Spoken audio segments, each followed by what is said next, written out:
ex-secretário do Estado de Pernambuco, militante há muito tempo do PCdoB, candidato a deputado estadual. Marcelino Granja está correndo o Estado e está colocando o seu nome como candidato a deputado estadual.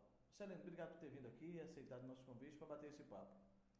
Nós é que agradecemos a sua oportunidade dada por você, até por conta da quantidade de internautas que lhe fustigam, né, positivamente, diariamente, a todo instante. Então, muito obrigado pela oportunidade. Vamos lá. Marcelino, por que você quer ser candidato a deputado estadual? Que proposta diferente você traz para esse Pernambuco?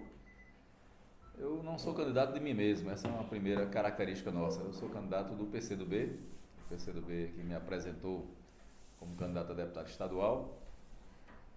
Acho que em função, particularmente dessa referência que você fez aqui no início, o fato de eu ter uma longa militância política no PCdoB, há 34 anos que eu sou militante do partido, desde que saí daqui de Petrolina para estudar Engenharia Civil na Universidade Federal de Pernambuco, em 79. Em 80 entrei no partido e de lá para cá sou militante dessa causa do desenvolvimento do progresso social de forma ininterrupta, de domingo a domingo, sem nenhum dia de descanso, todos os dias, lutando para que o Brasil, para que Pernambuco, para que as nossas regiões possam ter oportunidades de se desenvolver e de traduzir o desenvolvimento em progresso social, que, se quisermos falar de um indicador, o progresso social é algo que está materializado na melhoria da vida material do cidadão, mas também no seu bem-estar psicoemocional e em se sentir feliz. Afinal de contas, é a luta para termos felicidade. E nesse período, a gente viveu momentos difíceis, vivemos a década de 80 e a década de 90, em que, por incrível que pareça, um ano ruim era seguido de um ano pior, e a gente não acreditava que um ano seguinte pudesse ser pior, e conseguia ser pior, e o desemprego foi aumentando, os salários foram sendo aviltados, o desinvestimento na infraestrutura brasileira chegou ao ponto de termos praticamente a paralisia da produção de energia elétrica, a diminuição da universidade brasileira, com a diminuição das vagas dos cursos de engenharia e de medicina, por exemplo. Eu entrei em 79 em Pernambuco, as 3 principais universidades ofereciam 350 vagas de engenharia e foram reduzidas para 150, 20 anos depois. O curso de medicina eram oferecidas 480 vagas, foram reduzidas para 260 no início dos anos 2000. Então, essa regressão econômica, social e também de certa maneira cultural, pela desumanização das cidades, pela criação de bolsões de pobreza e de violência, isso tudo a gente viu assistir durante os anos 80 e 90, isso marcou profundamente a minha trajetória pessoal e de todos nós que vivemos esse período da nossa juventude. E depois disso, uma virada com a eleição do presidente Lula. De fato, a eleição do presidente Lula é um marco na história do Brasil, porque a gente passa a retomar o conceito da necessidade de crescimento econômico, uma coisa muito importante para o Brasil. O Brasil é um país que precisa crescer economicamente, nós precisamos ter uma economia grande. A nossa economia é uma economia pequena ainda para o tamanho do Brasil. Comparativamente com o caso da Alemanha ou do Japão, o Japão e a Alemanha têm um território igual ao território do estado do Maranhão. No entanto, a Alemanha tem 3 vezes a nossa economia e o Japão tem 4 vezes a nossa economia. A Alemanha tem 90 milhões de habitantes, o Japão tem 120 milhões de habitantes, nós já temos 200 milhões de habitantes. Enfim, o Brasil, e o meio ambiente deles, a situação ambiental da Alemanha e do Japão, por incrível que pareça, é melhor que a nossa. Tem menos poluição atmosférica, menos poluição dos rios e dos mares. As cidades são mais urbanizadas, as cidades são um brinco, as cidades da Alemanha e do Japão, de infraestrutura. O sistema educacional é melhor, as cidades são saneadas, diferentemente do caso do Brasil ainda. Mas de Lula para cá e na continuidade pela presidenta Dilma, eu sempre digo o seguinte: a presidenta Dilma não tirou uma pedra do que o presidente Lula botou, nenhuma. Não diminuiu nenhum programa social que o presidente Lula implantou. Pelo contrário, criamos o Pronatec, o Minha Casa Minha Vida, agora o Plano Nacional da Educação aprovado no Congresso Nacional, que vai destinar 10% do PIB, vai colocar o Brasil entre as 4 nações do mundo que vão ter essa participação do PIB na educação até 30 de dezembro de 2024, nos próximos 10 anos. Regulamentou a regra de reajuste do salário mínimo, que agora é por lei, não mais por medida provisória, de forma precária. Agora a lei antecipou a vigência do reajuste anual do salário mínimo para 1º de janeiro, além da reposição da inflação e do ganho de produtividade do PIB de um ano em relação ao outro. Enfim, são conquistas concretas que mostram que o Brasil está no caminho certo, que esse momento depois de Lula faz a gente ficar mais animado e por isso a gente é candidato a deputado para fortalecer esse caminho percorrido e lutar por novas metas, novos desafios que aqui no decorrer da entrevista aqui já falo sobre elas. Perfeito. Feita essa apresentação, eu queria agora que você fosse mais sucinto para que a gente vai começar um ping-pong aqui. Marcelino, você foi secretário de Eduardo Campos, de Ciência e Tecnologia, uma pasta em que ele também teve esse reconhecimento com você. Que ensinamento, o que é que você traz, depois dessa tragédia que aconteceu, né? O que é que você traz para a sua campanha que você aprendeu, viu de perto ali de Eduardo?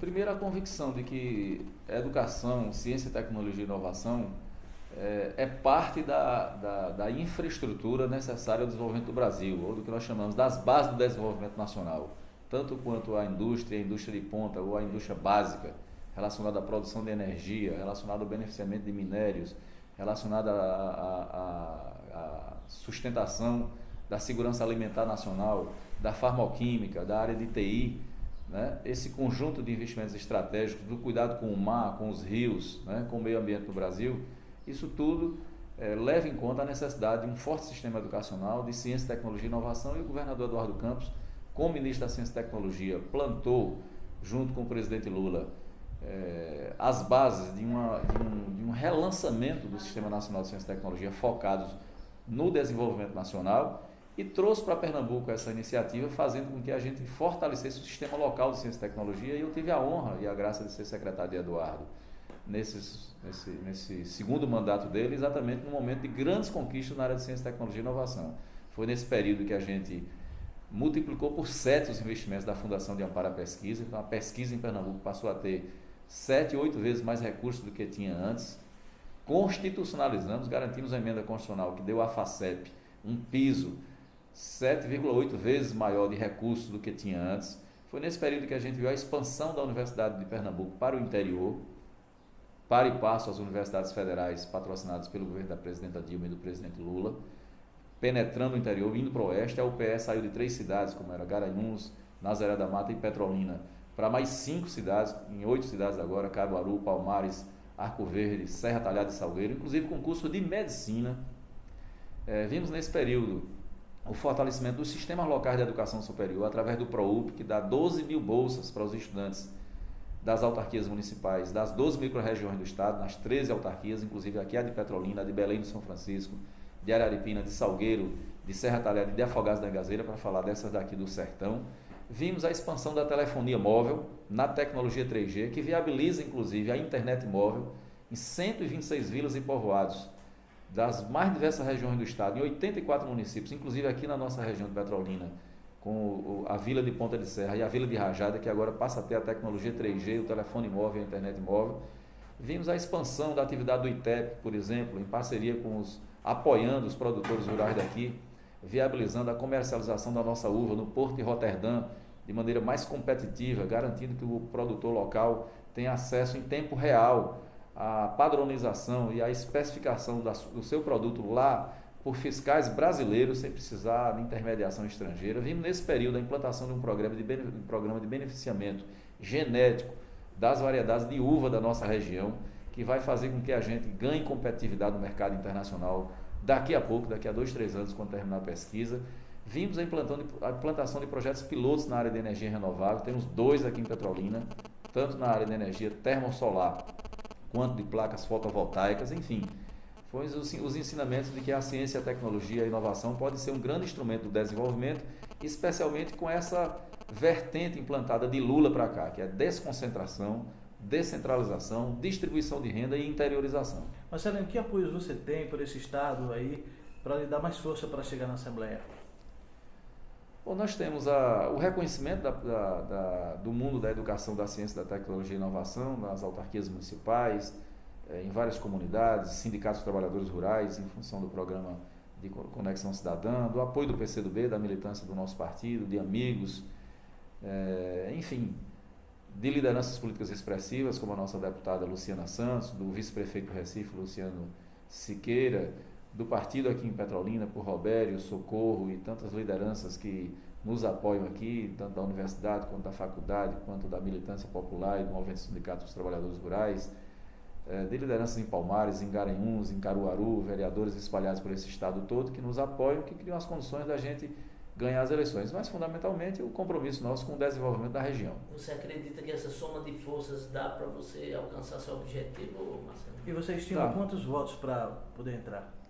O PCdoB teve na eleição de deputados só em 7 cidades da região metropolitana, e eu falo PCdoB nas pessoas dos nossos companheiros Luciano Moura, ex-deputado estadual lá de Olinda, companheiro meu também, morador da cidade, e Luciano Siqueira teve 62 mil votos em Recife, Jaboatão, Olinda, Cabo, Paulista, Abreu e Lima e Igaraçu. Nessas 7 cidades o PCdoB teve 62 mil votos, né? Então só aí já um cabedal de votos muito ligados ao partido, porque Luciano Siqueira e Luciano Moura são identificados tradicionalmente como militantes históricos, porque de fato são do PCdoB, e aí é possível então a gente ter uma fatia expressiva desses votos. E depois a campanha que a gente faz aqui em Petrolina, com os parentes e amigos e a militância do partido. Ontem, dia 31, né? Dia 31 de agosto, uma reunião grande com mais de 500 pessoas, 500 apoiadores aqui na cidade de Petrolina, mostrando já a força do nosso partido, que tradicionalmente, liderado aqui por Roberto, tem uma militância histórica articulada e presente na vida social e cultural da nossa cidade. Com isso a gente pode ter uma campanha boa aqui em Petrolina, em Garanhuns, em Caruaru, onde tem vereador com grande votação que nos apoia, em Recife com Luciano Siqueira, Almir Fernando, enfim, toda essa força que o PCdoB já teve. Nós tivemos para deputado estadual 125 mil votos, e agora eu sou o único candidato a deputado estadual do PCdoB. Com isso a gente reúne condições de fato de chegar lá. O PCdoB em nível nacional está alinhado com Dilma, em nível estadual com a Frente Popular. Eu pergunto a você mais uma vez, já te fiz essa pergunta: o eleitor pode interpretar mal o partido por estar em escolhas tão distintas ou não? Ou isso é natural, faz parte desse processo, Marcelo? Nós somos daqueles que achamos que temos que levar para a política, né, o que tem de bom na vida social de cada um, na vida particular. Então eu acho que uma das coisas mais importantes no comportamento de cada um de nós é a gratidão. Nós precisamos ser gratos, simplesmente, é simples ser gratos, né?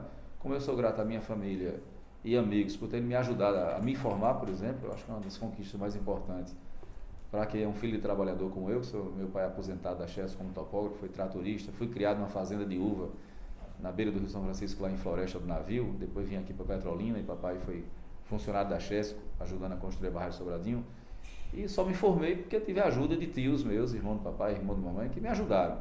Na política também, nós somos aliados do PSB, tendo aí o PSB como raiz, o governador Miguel Arraes, desde 1959, eu não era nem nascido, quando ele foi prefeito em Recife pela primeira vez. Nós somos aliados do presidente Lula desde 89, somos aliados do PT desde a primeira candidatura do presidente Lula.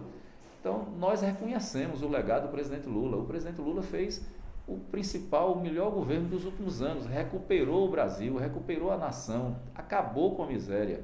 A presidenta Dilma não desmanchou nada do que o presidente Lula fez, não tirou uma pedra do que o presidente Lula botou, pelo contrário, ampliou os programas sociais do presidente Lula, criou o Pronatec, o Minha Casa Minha Vida, aprovou a regra do salário mínimo. Enfim, a presidenta Dilma continuou o trabalho do presidente Lula. Como não reconhecer esse legado? Como negar esse legado? O governador Eduardo Campos, na linhagem do governador Arraes, de quem a gente é aliado há tantos anos, é nosso aliado, o ex-governador tragicamente desaparecido, amigo pessoal nosso. Eu conheço há 28 anos o governador Eduardo Campos, tanto eu como Luciana e Renildo, a liderança do PCdoB, Luciano Siqueira, Alani. Quando eu estava saindo da universidade, ele estava entrando na universidade, que eu sou 5 anos mais velho do que ele. Então a gente se conhece há esses anos todos e ele fez um governo excelente, um dos melhores, eu acho que o melhor governador do estado de Pernambuco nesses últimos 40, 50 anos, sem dúvida, né? Como não reconhecer esse legado, né? A política tem a sua lógica própria, e ele era candidato a presidente da República, e isso criava uma situação de distanciamento momentâneo, mas nós do PCdoB tratamos esse distanciamento de Eduardo do projeto nacional como distanciamento episódico. A vice-presidente do governador Eduardo Campos não é a mesma coisa que ele, não tem os mesmos compromissos em garantir o legado. Por isso a gente acha que como um gesto de gratidão. Nós estamos com o Paulo Câmara, quando o Paulo Câmara só tinha 4, 5% nas pesquisas. Não estamos com o Paulo Câmara agora que ele está forte, em função do crescimento seu nas pesquisas.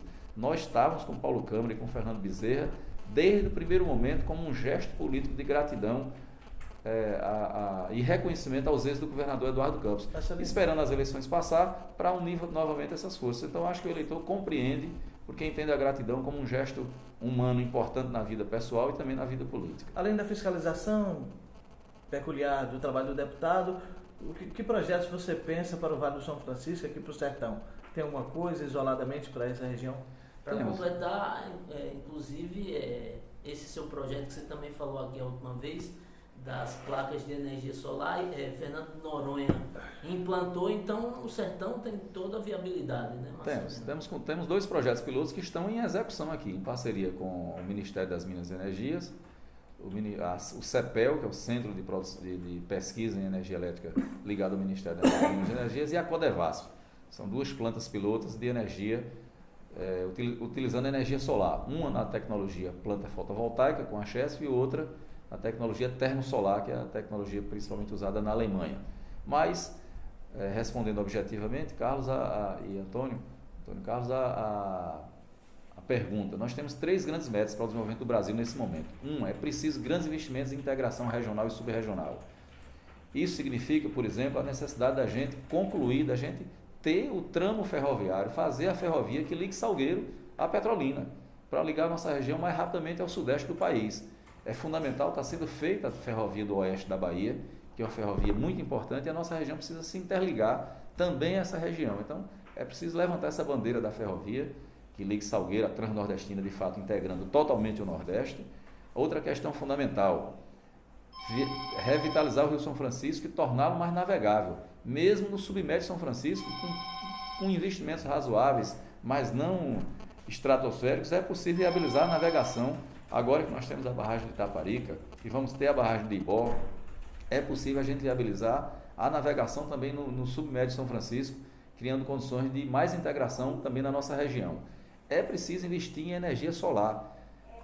Carlos Brito e ACM, para vocês terem ideia, para a gente produzir, para a gente ter uma usina do tamanho da de Sobradinho, de 1.100 megawatts, a gente precisa de 1.000 hectares. Eu falo que é apenas 1.000 hectares, porque 1.000 hectares no sertão, para uma cidade como Petrolina, que tem uma área de 400 mil hectares, como Oricuri, que tem uma área de 350 mil hectares, como Santa Maria da Boa Vista, que tem uma área de 370 mil hectares, diferentemente da nossa querida Olinda, que só tem 4 mil hectares e 400 mil habitantes ocupando, 1.000 hectares de terras que nós temos aqui no sertão, de Carrasco, de região já de Capoeira, que não passa de R$100 o hectare, torna viável a implantação de usinas fotovoltaicas. Não há barreira tecnológica, apenas barreiras econômicas, imposições do capital financeiro, que não quer ver o Brasil continuar crescendo quando a gente precisa crescer. Então, essas são as grandes metas, claro que é associada à questão da educação e dessa grande oportunidade que a gente tem pela expansão da UPE para o interior do Pernambuco, pelo fortalecimento das autarquias, pela expansão das universidades federais, pela criação de habitats de inovação com incubadoras de empresas como nós temos aqui em Petrolina, em Serra Talhada e em Caruaru, né, juntamente com grandes investimentos em educação que passaremos a ter agora com o Plano Nacional de Educação, que foi aprovado e que fixou 10% do PIB nos próximos 10 anos. Nós vamos ter, daqui a 4 anos, a triplicação do salário, do piso nacional do salário do professor, que hoje é R$ 1.750, está fixado na lei que em 4 anos e meio nós temos que triplicar esse salário. Enfim, são grandes oportunidades que nós teremos, que um mandato parlamentar pode ajudar a consolidar essas lutas, ampliar essas lutas, garantir, por último, também grandes investimentos na reurbanização das cidades.